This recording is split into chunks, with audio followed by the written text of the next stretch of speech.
Hello दोस्तों, स्वागत है आप सभी का एट ग्रेड अभ्यास पुस्तिका सामाजिक विज्ञान कक्षा 8 सत्र 2024-25 नई शिक्षा नीति के अंतर्गत। तो हम अध्ययन कर रहे हैं सामाजिक एवं राजनीतिक जीवन के बारे में। तो हमने जो अभी इससे पहले जो अध्ययन किया है, पहला जो पार्ट है भारतीय संविधान के बारे में पढ़ा है, समझा है अच्छी तरीके से। तो आज हम उसके कुछ क्वेश्चन आंसर को समझेंगे। द्वितीय पार्ट यानी दूसरा जो पार्ट है हमारा धर्मनिरपेक्षता की समझ। तो चलते हैं हमारे पार्ट की ओर। तो दूसरा पार्ट आता है हमारा अध्याय 2 धर्मनिरपेक्षता की समझ। तो चलते हैं, करते हैं अध्ययन इसका। तो पहला हमारा क्वेश्चन ही पार्ट के बारे में है कि धर्मनिरपेक्षता से क्या आशय है। धर्मनिरपेक्षता को अपन पंथ निरपेक्षता भी बोलते हैं। क्या बोलते हैं? पंथ निरपेक्षता भी बोला जाता है, जैसा कि इस क्वेश्चन में दर्शाया गया है। धर्मनिरपेक्षता पंथ निरपेक्षता से क्या आशय है, यानी आप इससे क्या समझते हैं, ये क्या है, तो इसके बारे में हमें आपको बताना है।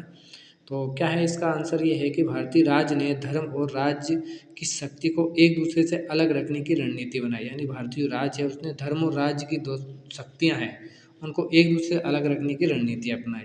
अब धर्म को राज्य से अलग रखने की इसी अवधारणा को धर्मनिरपेक्षता कहा जाता है। इतना सिंपल है, कोई ज़्यादा दिक्कत नहीं आएगी। तो दूसरा हमारा क्वेश्चन आ जाता है, धर्म को राज्य से अलग रखना महत्वपूर्ण क्यों है? तो इसका भी हम समझते हैं। तो क्या है इसका कि लोकतंत्र समाजों में धर्म को राज्य से अलग रखने का एक महत्वपूर्ण कारण यह है कि हमें लोगों के धार्मिक चुनाव के अधिकार की रक्षा करनी है।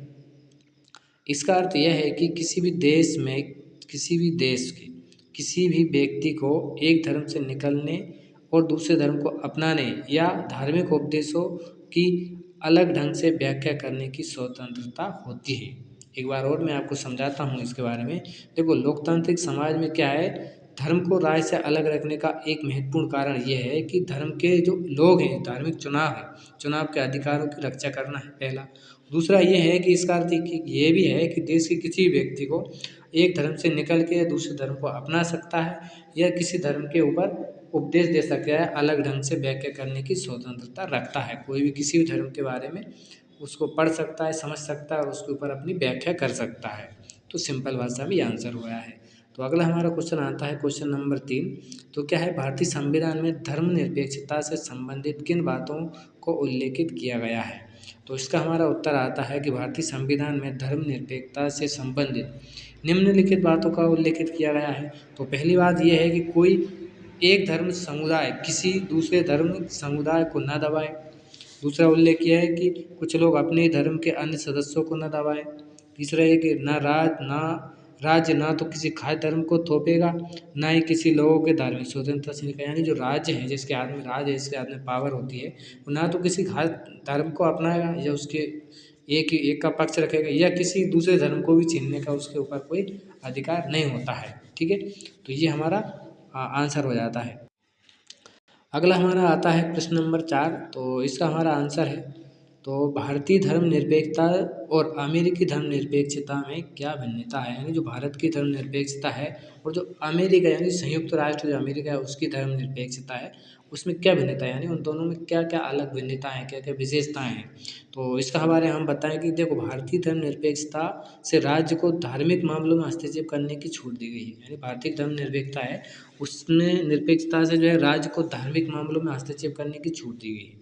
लेकिन इसके विपरीत है, अमेरिकी धर्मनिरपेक्षता में राज्य और धर्म दोनों ही एक दूसरे के मामलों को किसी भी तरह से दखल अंदाजी नहीं देते। यानी राज्य है वो धर्म के मामले में नहीं बोलता, और जो धर्म है वो राज्य के मामलों में किसी तरीके से बेदखल नहीं करते, यानी दखल अंदाजी नहीं करते, किसी के बीच में कोई नहीं बोलता है।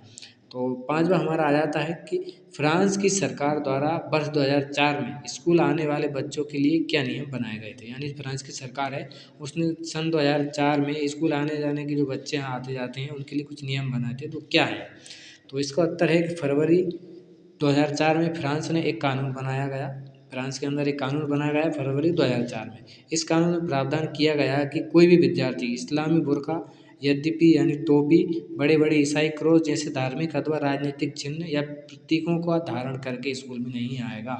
इन्होंने साफ कानून बनाया कि कानून के द्वारा साफ बताया है लोगों को कि कोई भी विद्यार्थी अपने धर्म के द्वारा जो पहने गए बुर्के हैं, टोपी हैं, बड़े बड़े ईसाई धर्म में, ईसाई धर्म में जो भी अपन बोलते हैं ना, शायद बोलते हैं ताबीज़ वगैरह ये पहनते हैं, इन सबको धारण करके कोई भी स्कूल में नहीं जाएगा। ये उन्होंने साफ कहा, स्कूल में आप सिर्फ एक विद्यार्थी के भेष में आओगे और शिक्षा ग्रहण करके चले जाओगे, ठीक है। तो ये नियम कुछ हद तक ठीक भी है। इसमें क्या है, सभी धर्म वहाँ स्कूल में किसी भी असमानता नहीं फैलेगी, किसी धर्म के बारे में कोई ज़्यादा टिप्पणी नहीं कर पाएगा, वहाँ सारे विद्यार्थी के रूप में आ जा सकते हैं। तो FNAS ने ये नियम लागू किया था। आशा है आपको ये पार्ट ठीक तरीके से समझ में आ गया होगा और छोटा भी पार्ट है। तो तब तक के लिए जय हिंद।